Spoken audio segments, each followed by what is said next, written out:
ভিডিওতে আমি আলোচনা করব ইনভার্সন অর্থাৎ উল্টো বাক্য। এই ইনভার্সন কনসেপ্টটা প্রয়োগ করে কিভাবে আমরা বাংলা থেকে ইংরেজিতে ট্রান্সলেট করতে পারবো। আর তার জন্য আমাদেরকে ইনভার্সনের যে কনসেপ্টটা সেই কনসেপ্টটা খুব সুন্দরভাবে বুঝে নিতে হবে। তো চলো দেখে নেওয়া যাক ইনভার্সন ব্যাপারটা কি। ইনভার্সন শব্দের প্রকৃত অর্থ হচ্ছে উল্টো অর্থাৎ রিভার্স, অপোজিট। ঠিক আছে, দেখো ইংরেজি বাক্যে যে গঠনটা আমরা ফলো করি অর্থাৎ what is the basic structure of English sentences. দেখো ইংরেজি বাক্যের যে গঠন সেটা হচ্ছে subject plus verb plus object. তো আমরা সকলেই জানি ইংরেজি বাক্যের গঠন হচ্ছে সাবজেক্ট ভার্ব অবজেক্ট। তো কখনো কখনো এই যে স্ট্রাকচার, এই যে basic structure of English sentence, this structure is broken. ঠিক আছে, এই স্ট্রাকচারটা ব্রেক করা হয় এবং সেটা উল্টো হয়ে যায় স্ট্রাকচারটা। কিছু কিছু সময় ইংরেজি বাক্যের স্ট্রাকচার প্রথমে ভার্ব দিয়ে হয়, তারপরে সাবজেক্টটা আসে, তারপরে অবজেক্টটা আসে। তাহলে কি হলো দেখো, এই যে স্ট্রাকচারটা সেটা কি হয়ে গেল, রিভার্স হয়ে গেল। ওকে, এই যে বিষয়টা, এটাকেই গ্রামারের ভাষায় ইনভার্সন বলা হয়। এবারে আমাদের প্রশ্ন হচ্ছে কোন কোন ক্ষেত্রে, সমস্ত সেন্টেন্সের ক্ষেত্রে তো ইনভার্সন কনসেপ্টটা অ্যাপ্লিকেবল নয়।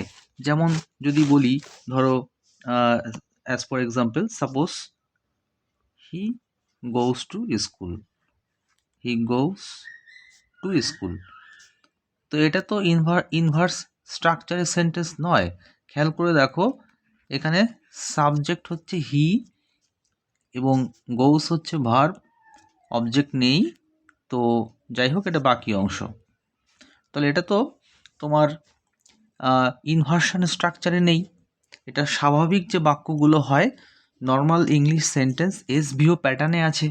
ওকে, এবার দেখে নেওয়া যাক তাহলে আমরা ইনভার্স কনসেপ্টটা কোন কোন সেন্টেন্সের ক্ষেত্রে বা কোন কোন ক্ষেত্রে অ্যাপ্লাই করব।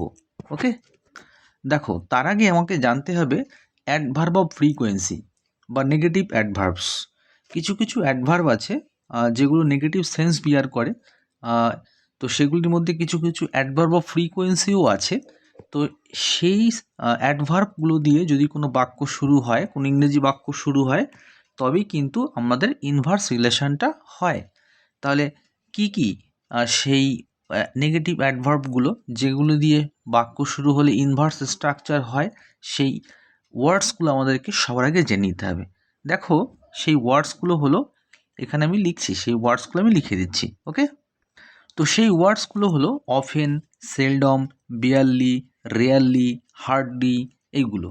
তো এই যে অ্যাডভার্বগুলো আমি লিখেছি এখানে, এই অ্যাডভার্বগুলো দিয়ে যদি কোনো ইংরেজি বাক্য শুরু হয় তাহলে কিন্তু আমাদের ইনভার্স রিলেশন আসবে। অর্থাৎ তখন ভিএসও প্যাটার্ন কিন্তু আমাদের ফলো করতে হবে। তখন এসভিও প্যাটার্ন ফলো করলে কিন্তু চলবে না। ওকে, এসভিও প্যাটার্ন ফলো করলে তখন চলবে না আমাদেরকে। তখন কি করতে হবে, ভিএসও প্যাটার্ন ফলো করতে হবে। এইবারে আমরা জেনে নেব যে ইনভার্সন অর্থাৎ ইনভার্স স্ট্রাকচারের সেন্টেন্সের গঠন প্রণালী, স্ট্রাকচার কেমন হবে সেটা একটু দেখে নেব। দেখো ইনভার্সন অর্থাৎ ইনভার্স সেন্টেন্সগুলোর স্ট্রাকচার হয় এই রকম, নিম্নরূপ। খেয়াল করো, প্রথমে নেগেটিভ অ্যাডভার্বটা বসাবে। সবার প্রথমে কি করব, যে নেগেটিভ অ্যাডভার্বটা আমাদের আছে সেই নেগেটিভ অ্যাডভার্বটা বসাবো।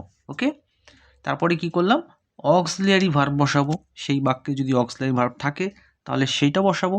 আর যদি অক্সিলিয়ারি ভার্ব না থাকে, শুধু ফাইনাইট ভার্বটা থাকে, তাহলে বুঝে নিতে হবে ফাইনাইট ভার্ব যদি V1 স্ট্রাকচারে থাকে তাহলে আমরা ডু ভার্বটাকে আনবো অক্সিলারি হিসাবে।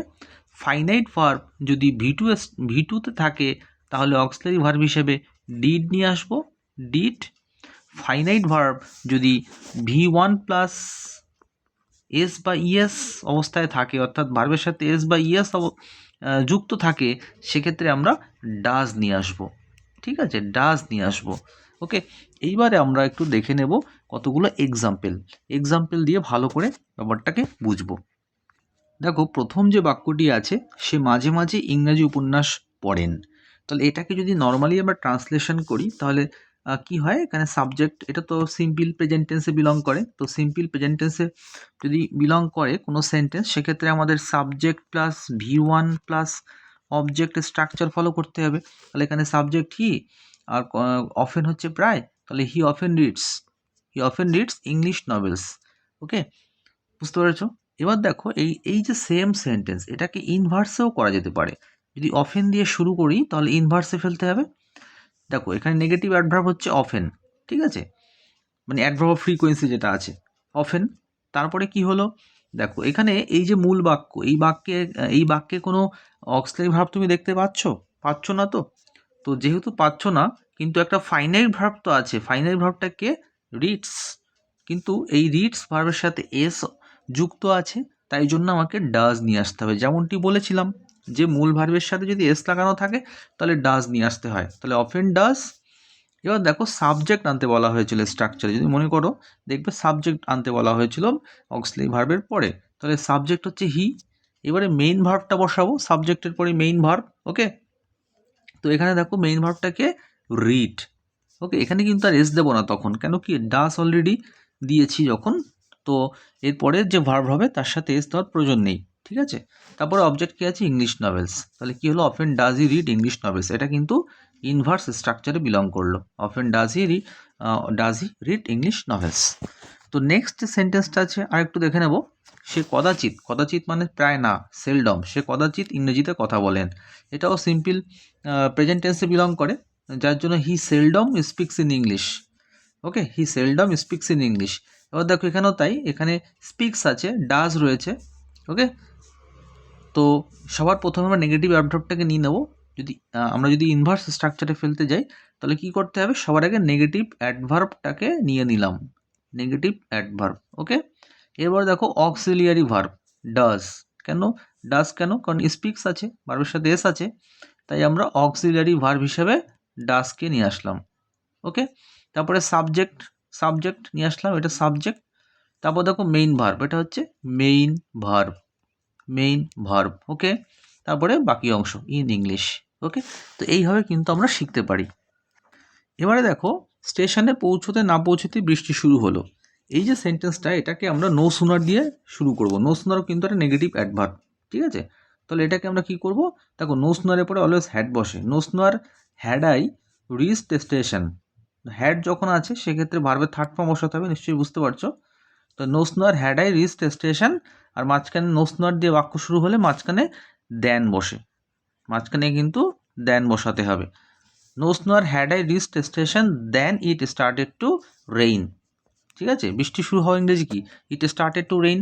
ওকে, তো দেখো এটাও কিন্তু ইনভার্স স্ট্রাকচারে আছে, নো সুনার দিয়ে শুরু হয়েছে বটে, কিন্তু আমাদের ভার্বটা কিন্তু আগে বসেছে, অক্সিলারি ভার্ব আগে বসেছে, তারপরে সাবজেক্ট, তারপরে মেইন ভার্ব বসেছে। ওকে, এই সেম সেন্টেন্সটা আমরা হার্ডলি হ্যাড দিয়ে করতে পারি, সেক্ষেত্রে হার্ডলি হ্যাডটা প্রথমে বসাবো, hardly had he, okay, reached the station when it started to rain. শুধুমাত্র পার্থক্য হচ্ছে এটাই যে হার্ডলি হ্যাড দিয়ে শুরু হলে সেক্ষেত্রে আমাকে মাঝখানে হোয়েন বসাতে হবে দ্যানের জায়গায়। এটা স্কেয়ার্সলি হ্যাড দিয়েও হতে পারে, হার্ডলি, স্কেয়ার্সলি, নো সুনার বলেছিলাম না, এগুলো সব নেগেটিভ অ্যাডভার্ব। ওকে, তাহলে scarcely had he reached the station when it started to rain. Okay, এটা নো সুনার ডিড দিয়েও করতে পারো, নো সুনার ডিড দিয়ে করলে সেক্ষেত্রে কিন্তু এখানে ভার্বের বেস ফর্ম হবে, V1 হবে, কারণ যেহেতু ডিড নিজেই পাস্ট ফর্ম, তো সেক্ষেত্রে দ্বিতীয় পাস্ট ফর্ম আর দেওয়ার দরকার হয় না, সেক্ষেত্রে সেকেন্ড যে ভার্বটা আছে ওটাকে V1-এ ফেলতে হবে। No sooner did he reach the station then it started to rain. Okay, তো এইভাবে কিন্তু আমরা ট্রান্সলেশনগুলো করতে পারি। বন্ধুরা, যদি ভিডিওটি ভালো লেগে থাকে তাহলে অবশ্যই আমার চ্যানেলটা সাবস্ক্রাইব করবে এবং লাইক করবে, কমেন্ট করবে এবং শেয়ার করবে। তো চলো আজকের মতো এটুকুই। Thank you for watching this video.